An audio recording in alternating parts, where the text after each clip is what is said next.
Welcome back to Another World Audiobooks. Thank you guys for tuning in. We've got a very exciting chapter here today. I think you guys are going to enjoy it quite a bit, so strap in for that. But before we get going, I want to make sure that you, if you haven't, check out anotherworldaudiobooks.com. There you can find all the books we've done in the past, and there's a lot of them. So if you're just finding this podcast for this Meet the Tiger book, you're missing out, because there's tons and tons of audiobooks we've done in the past that you can get for free right there on anotherworldaudiobooks.com. So go check it out. I've tried to make it as user-friendly as possible, so if you go to the library section of the page, you can actually go straight to episode 1 of whichever book that you want, or you can actually purchase most of those books as well, straight from the website. There is a button to purchase and support the podcast. So every time you buy a book, that does help support the podcast and keep me being able to bring you free, awesome audiobooks, and I try to make that worth your while. I price them very affordably, and you can get them pretty much anywhere you get audiobooks, and I'm working actually also on getting them on Audible. So if we have any Audible listeners here, I'm hoping to have all those on there and available for you on there as well. So anyway, without further ado, let's jump into the next chapter of Meet the Tiger. Chapter 17. Piracy. Coming from the opposite side of the Tor to that of the Saints' takeoff, Patricia and her 2 lieutenants had no need to make a detour. They approached the Tiger's ship on the sheltered side. The whole of it cast a deep and spacious shadow over the moonlit waters, and all the attention of the crew would be concentrated towards the island and away from the swimmers, so that the only precautions the raiders had to observe were those of slipping through the quiet sea without noise. When the sides of the ship loomed above them, Patricia forged ahead and led the way up under the bows. There they rested for a moment, clinging with cramped fingers to the edges of the plates, while their leader reconnoitered. She swam back a little way to get a clear view of the anchor chain, and saw the same disadvantages in that line of attack as the Saint himself had envisaged. Then, being the freshest of the trio after the swim, she moved along the side to prospect for an alternative route. Thus she discovered the rope ladder which the Saint had used, and returned to inform the others of their good fortune. They followed her back.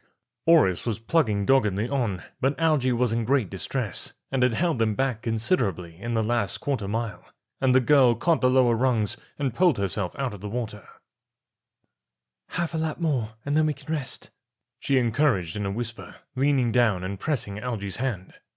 "Try to raise just an ounce more. We've got to move fast till we find some place to hide."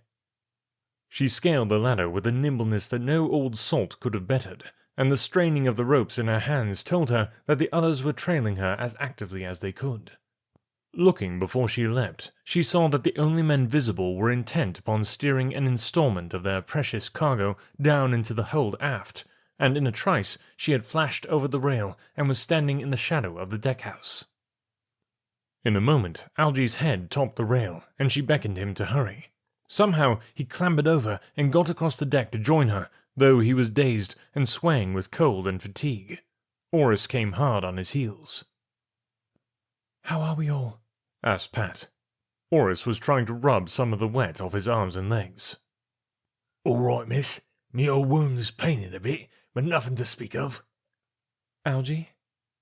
Frightfully sorry to be such a nuisance, old thing."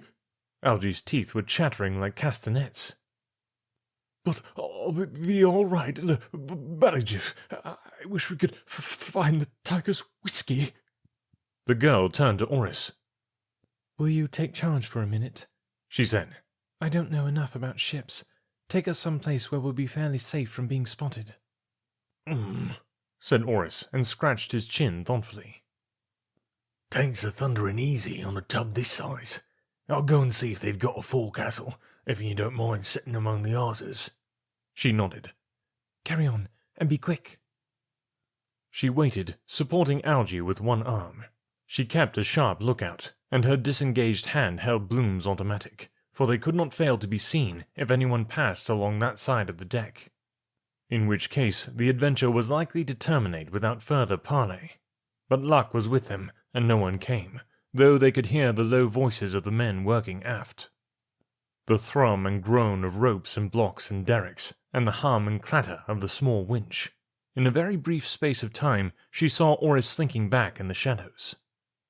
"What luck?" she demanded softly. Didn't think they'd have one, he replied. but they have. This way. He led them swiftly to the bows, keeping well down in the lee of the rail. In a short distance, they were able to crouch under the bulwarks at the forecastle's head. Orace turned back the tarpaulin and raised the hatch. He shone his torch down to show them the tiny compartment almost filled with coils of hawser. "'Tain't much," said Orace apologetically. "but it's safe for a bit." They got Algy down, and Patricia followed. Orace squeezed in last, and pulled the tarpaulin over again as he lowered the hatch, so that at a casual glance it would not appear to have been tampered with. "Cozy enough here," said Orace, switching on his lamp for a moment. "Ain't much air, though, and if anyone spots the hatches undid and battens it down, we shall suffocate in an hour or two," he added cheerfully. "We might have done worse, on the whole. But what was next on the menu, Miss Patricia?" How's Algy? Orace focused the light. Where Mr. Lomas Cooper was not ashen pale, he was blue. But apparently his wound had closed up in the salt water, for the bandage round his head was clean. He grinned feebly. "I'm rather weak, but I'll be lots better when I've warmed up. I'm afraid I'm not much use as a pirate, Pat. It's this blinking wang on the nut that's done me in." The girl curled up against the bulkhead to give him as much room as possible to stretch out and rest. "Orace and I will have to go out scouting in relays till you're better," she said. "We've got to find out where all the tiger cubs are before we move. I don't suppose there'll be many on board, but we've got to locate them all and arrange to deal with them in batches so that the rest won't know what's happening. Then there are those men who saw you on the quay. Bloom and Biddle will be here, and the tiger. They're the most important and the most dangerous, and we can't afford to make any mistakes about them." "I'm for taking the single ones as we meet 'em," said Orace. "I go first, start now, and when I get my hands on any of them blankety-blanks, they'll wish they never been born. I got an account to settle with this bunch of fatherless scum." "I've also got an account to settle," remarked Patricia quietly. "So I think I'll go first." Orace was not a man to waste time on argument. He was also something of a strategist. "We'll go together," he promised. "I won't interfere, but I'll be a pair of eyes in the back of your head. Mr. Lomas Cooper won't hurt here alone, will you, sir?" "Don't mind me, old sprout," urged Algy.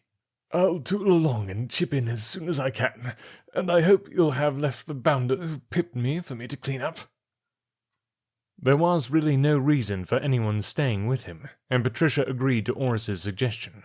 They crawled out and replaced the hatch and tarpaulin cover as they had found it. Then, as they hesitated under the cover of the bulwarks, Orace said, "Mr. Templar'd be right.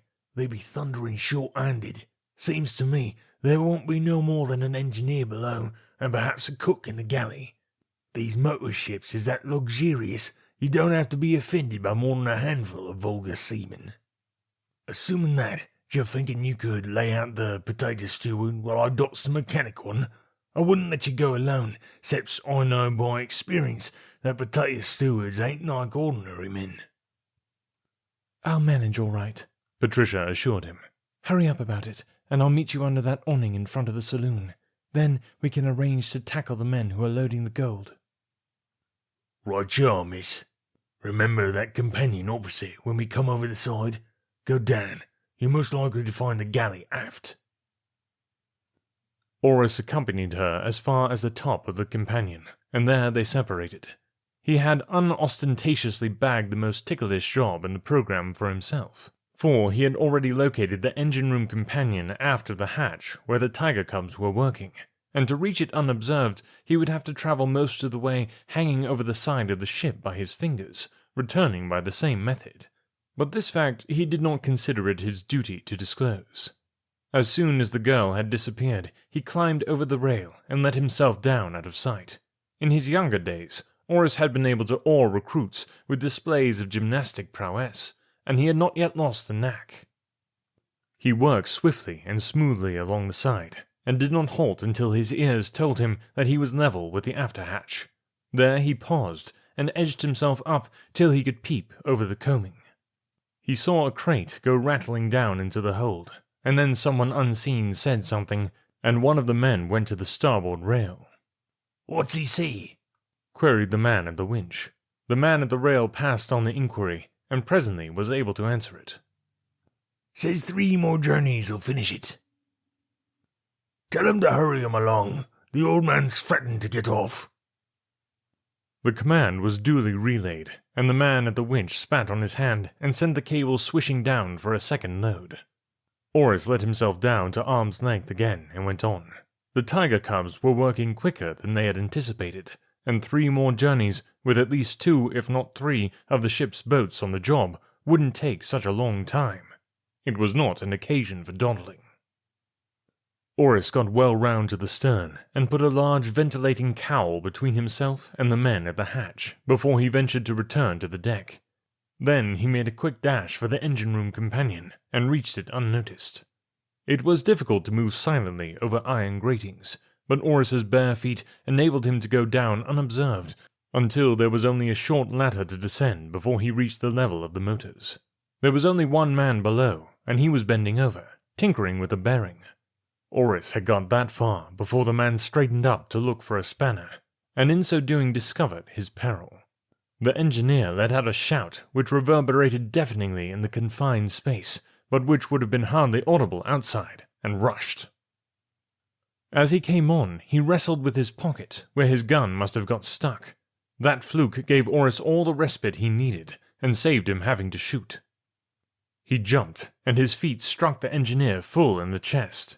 The 2 went down together, but the engineer's body broke Orace's fall, and the head, which in a few seconds was pounded into insensibility against the cylinder block, was not Orace's. Orace was about to leave, was in fact already climbing, when he had an inspiration, and returned. The stunned mechanic was of Orace's own build. Orace commandeered the man's cap and blue jeans, and, finding a convenient locker, pushed the engineer into it and turned the key. Thus equipped, Orace felt that he had a decided advantage.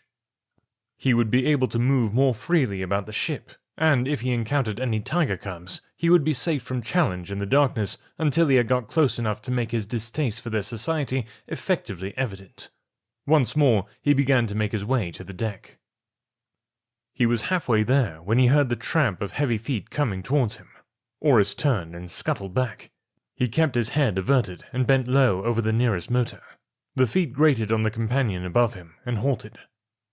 "All right down there, Joseph?" "Aye, aye, sir," replied Orace in a muffled voice, without looking up. "We'll be off in less than an hour. You needn't bother about running on the electric motors going out. We want to get off as quickly as we can." "Aye, aye, sir." "I'll ring down as soon as the last load's been taken in, and you can start up then and keep running till we go." The footsteps retired along the deck overhead, and Orace breathed again. He had noticed the iron door behind him, but had assumed that it led only to the fuel tanks. As a matter of fact, it did, but there was also a narrow alley running between the tanks and continuing forward till it reached the foot of an emergency companion. He heard the slight click of the door opening, and quickly bowed his head over the engines again. This man did not speak, but Orace, apparently intent on inspecting a spark plug, could hear the stealthy slither of feet over the greasy metal, and the hairs in the scruff of his neck prickled. There was something sinister about that wary approach. The man behind him moved so silently that Orace would never have noticed the sound if he had not been expecting it. The door itself had been unlatched so cautiously that noise also would probably have escaped him if he had not been listening for the retreat of the man who had spoken to him. The stealthy feet drew nearer, step by step, while Orace kept his back turned and went on poring over the plugged terminals. They were nearer now, only a couple of yards behind him, as far as he could judge. Another yard, and Orace gathered himself for a sudden movement. He had ceased to wonder whether the intruder regarded him as an innocent party. For some reason which he could not immediately divine, Orace was suspect. Some premonition, the prompting of a sixth sense, made him swing aside in the nick of time, and the smashing blow that had been aimed at his head whizzed past his ear and clanged on the engine casing. Orace whirled and leapt, but his feet slipped on the oily grating, and he sprawled headlong.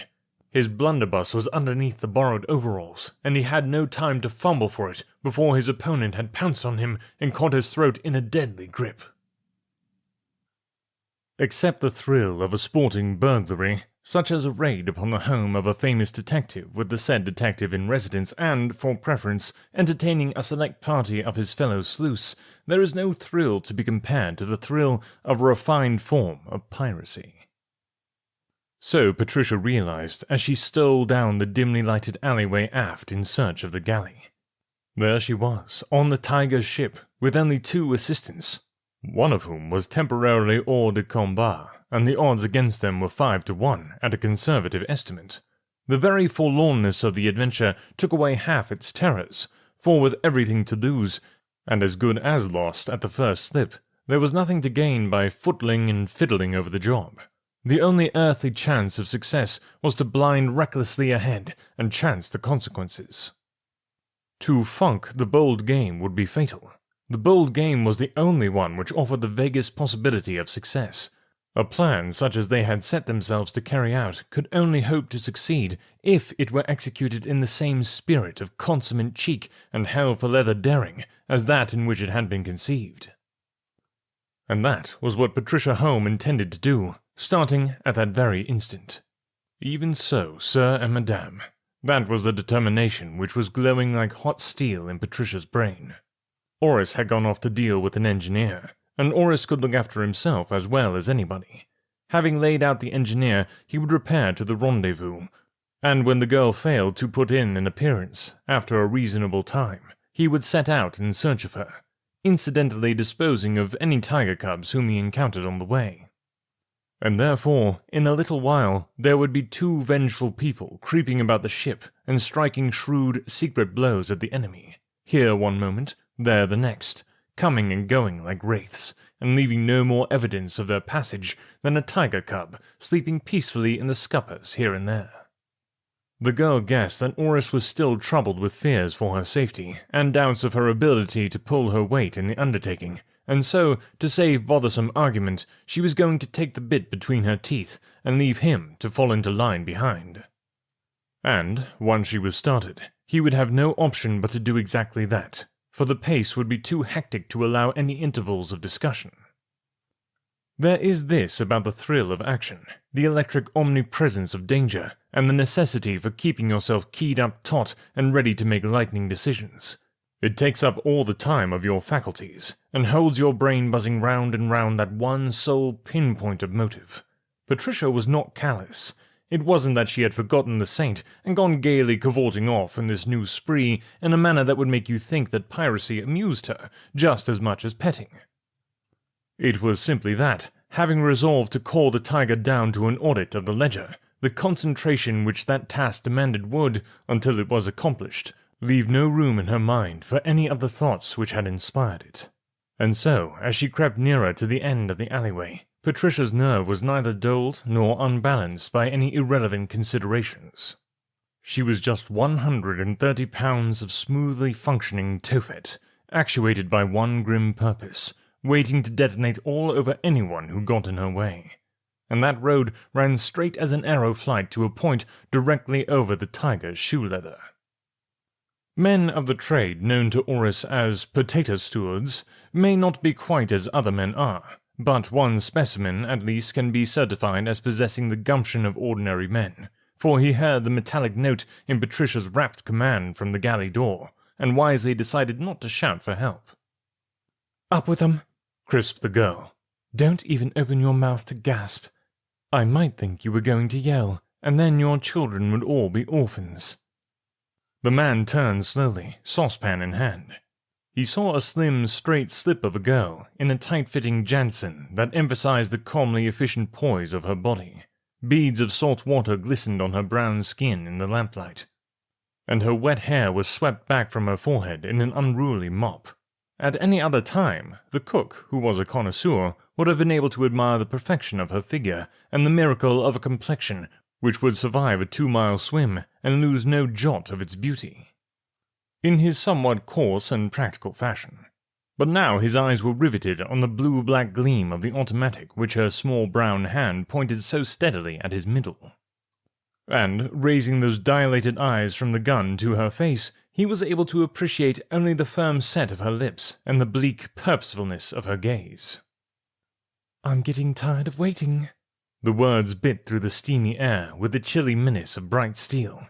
Stick 'em up, and jump to it. He started to raise his arms, and then the heavy saucepan catapulted from his hand. The girl saw it flying at her head, and ducked instinctively. The pan thudded against the bulkhead behind her, and clattered to the floor. She saw the man leaping towards her, and pulled the trigger twice. She was braced up for the expected shudder of explosion, and its failure to materialize was a physical shock. In that split second of panic, she remembered the waterproof holster of which the saint had spoken, and which she had forgotten to provide herself with. Her fire had produced no other sound than the snap of the cap. The prolonged immersion had damped the cordite charge, and the gun on which she was relying was no more use than a chunk of pig iron. The man was rushing at her with outstretched arms.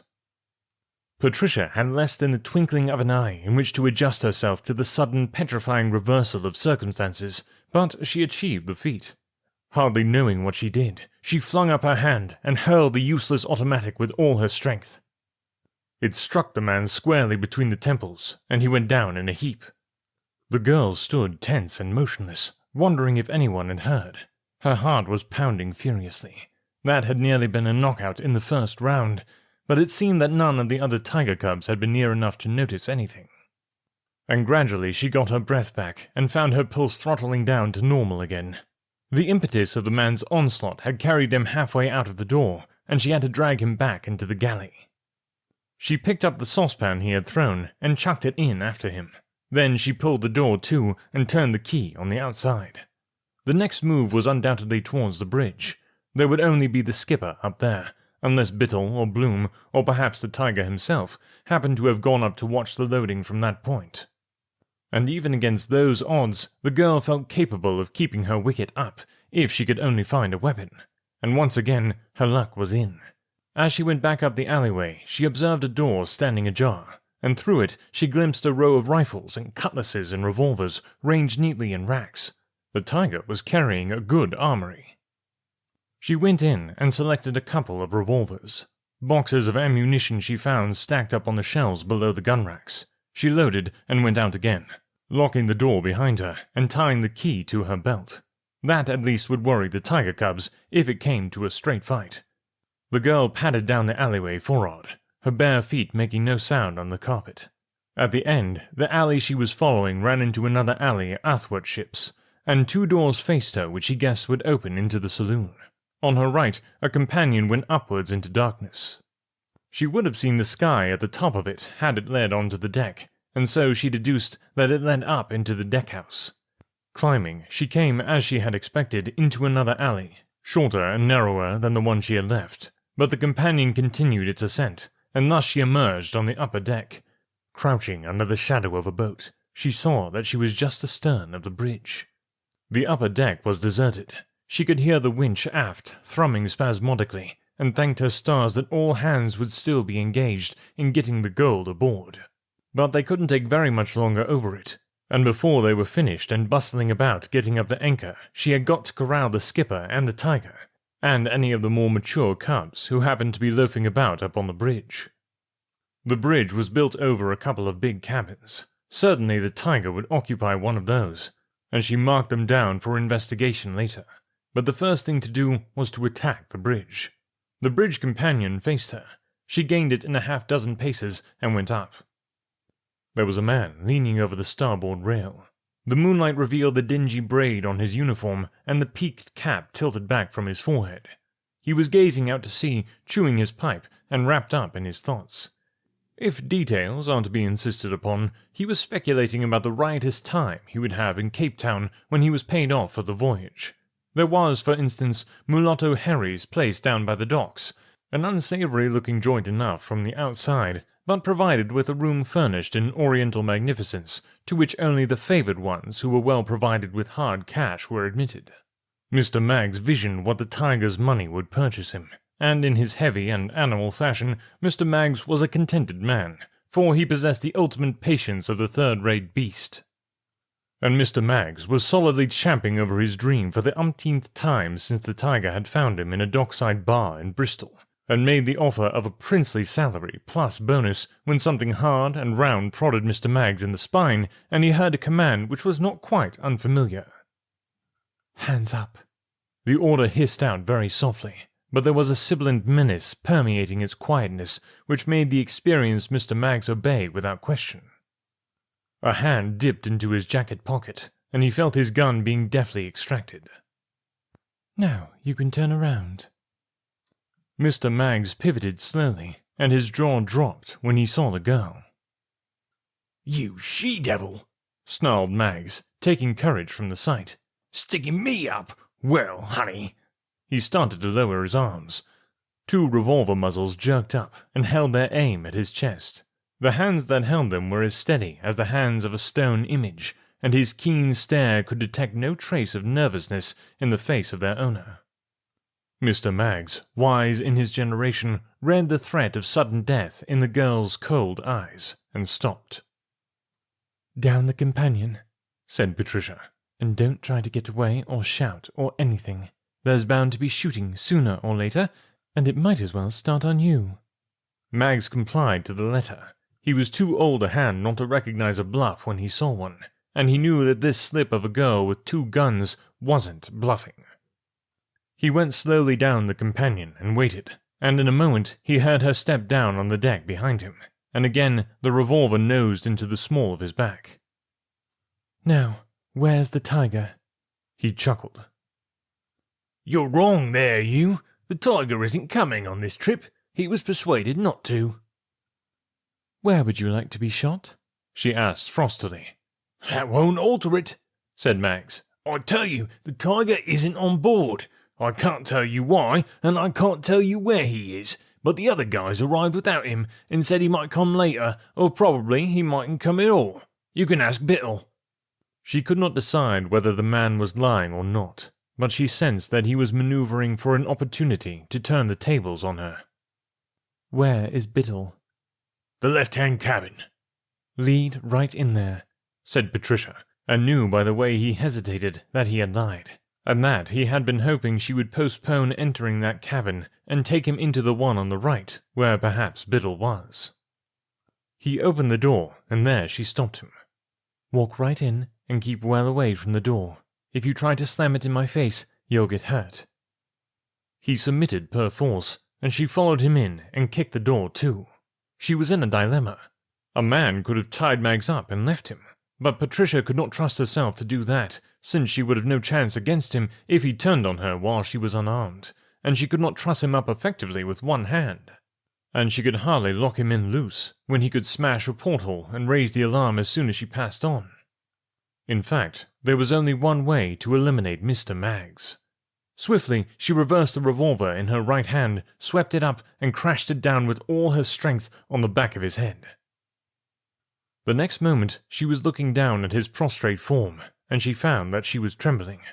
To embark on an evening's amateur piracy, even to the extent of holding up the skipper at the end of a gun, even to putting out a reluctant cook in a fair fight, is one thing. To strike a man down in cold blood is another, especially when you do it for the first time in your uneventful life. She feared that she might have killed him, but a rapid examination showed that he was still breathing, though she reckoned by the vim she had put into the blow that he would have no interest in the entertainment for a long time. She regained her feet, considerably relieved. "Pull yourself together, Patricia Home," she admonished herself. "This isn't a vicarage tea party. You can't afford to be squeamish. They'll do worse to you if they get you, so let 'em have it while you can." Now for Bittle. She locked Maggs in and stowed the key away by a cleat, where it could be recovered later if required. Then she crossed to the other door, turned the handle noiselessly, and suddenly flung the door wide. The cabin was in darkness. She searched for the electric light switch, and the darkness was wiped out in a glare that half blinded her, but she was able to see that the cabin was empty. An open valise was on the bunk, and some clothes had been unpacked and lay strewn about. A faint odor of fresh tobacco proved that the occupant had not long been gone. Then an ashtray on the ledge of the disappearing wash-basin caught her eye, and she discovered the origin of the smoky smell, for a cigar had only just been lighted. Would Bittle have left his cigar behind him?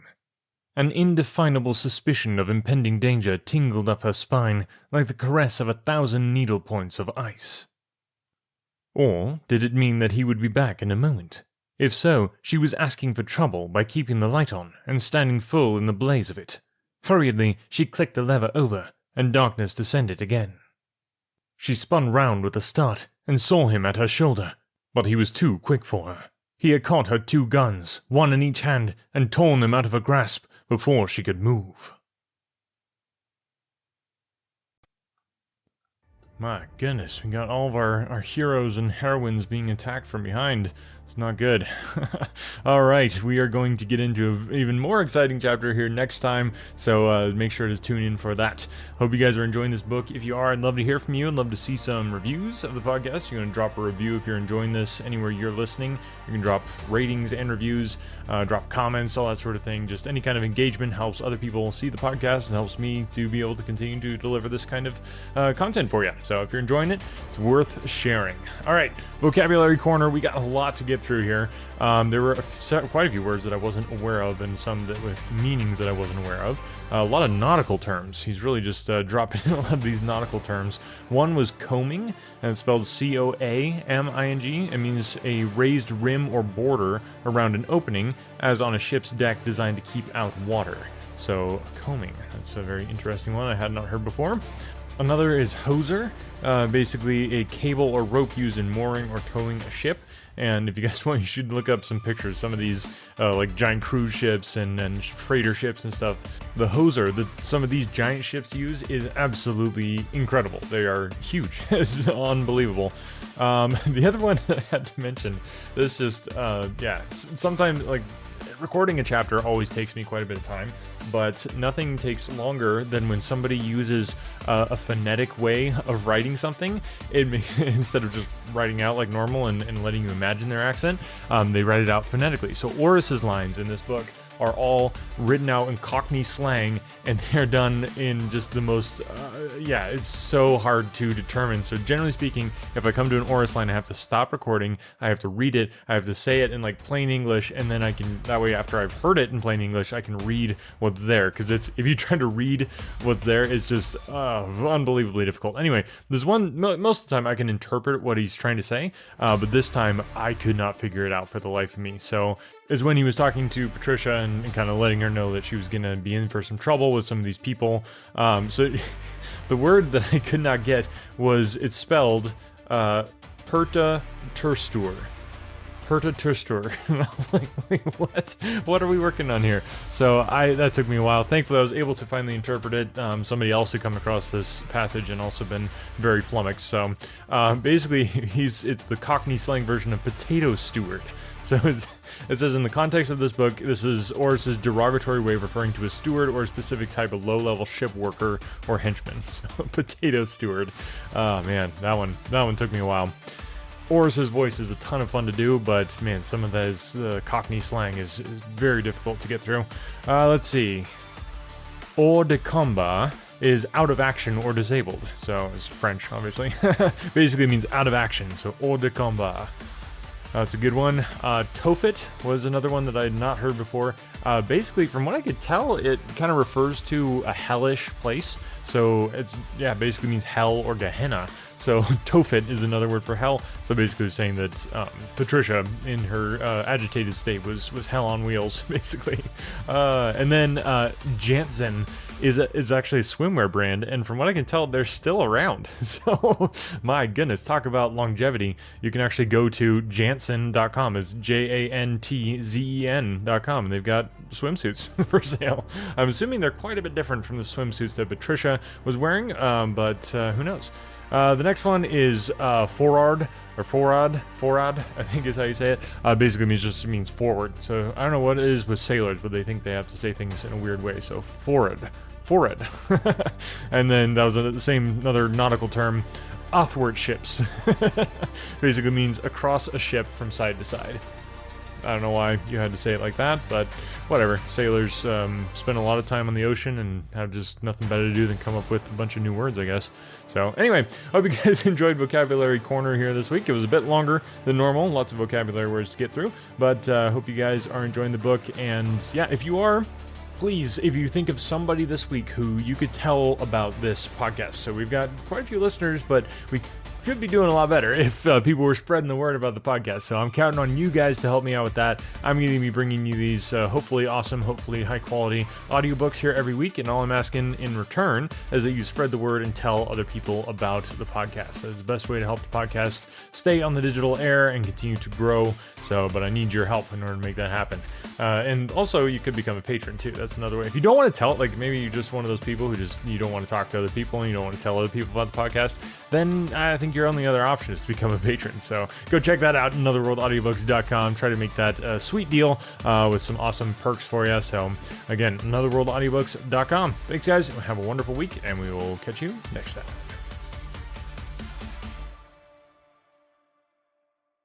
The UPS Store is making packing and shipping Easter gifts quicker than ever this year with UPS Air. How quick? Quicker than a walk around the park. Quicker than eating all the Easter candies. Quicker than finding a golden egg that you know is stuffed with cash. When you ship UPS Air at the UPS Store, your items arrive on time or your money back. Guaranteed at no extra cost. Exclusively at the UPS Store U.S. retail locations. Send Easter joy on time at the UPS Store. Visit the upsstore.com/air guarantee for full details. Terms and conditions apply.